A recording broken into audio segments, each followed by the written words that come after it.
Hello friends, આજે બનાવીશું સાબુદાણાના વડા। આપણે મિક્સર જારના અંદર મરચાં અને આદું લઈ લઈશું અને તેની અંદર સૂકા ધાણા અને સિંગદાણા નાખી દઈશું અને તેને ક્રશ કરી દઈશું। હવે આપણે બટાકા લઈ લઈશું, બટાકાને મેશ કરી દઈશું।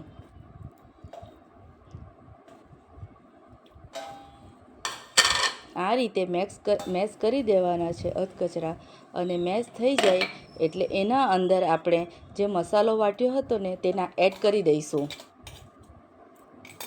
મસાલો નખાઈ જાય એટલે એના અંદર ધાણા નાખી દઈશું અને તલ એડ કરી દઈશું। તલ નખાઈ જાય એટલે એના અંદર એક લીંબુ એડ કરી દઈશું।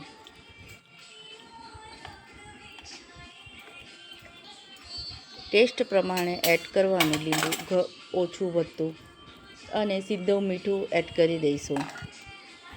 હવે આપણે એના અંદર થોડી ખાંડ ઉમેરી દઈશું, 2 ચમચી જેટલી ખાંડ ઉમેરાઈ જાય એટલે હવે આપણે સાબુદાણા એડ કરી દઈશું। હવે આપણે બધું મિક્સ કરી દઈશું અને તેને અપ્પમ પેનના અંદર ગોલ ગોલ વડા જેવા બનાવીને મૂકી દેવાના છે। એને ધીમા આંચ પર થોડી વાર માટે થવા દેવાના છે અને ફેરવતા રહીશું।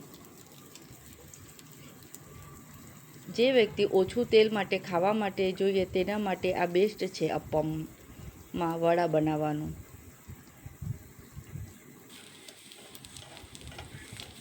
હવે આપણા વડા ઓલમોસ્ટ બનીને તૈયાર છે। હવે ચટણી બનાવવા માટે ધાણા અને મરચું લઈશું, દહીંના અંદર એડ કરી દઈશું અને થોડું સીધું મીઠું એડ કરી દઈશું।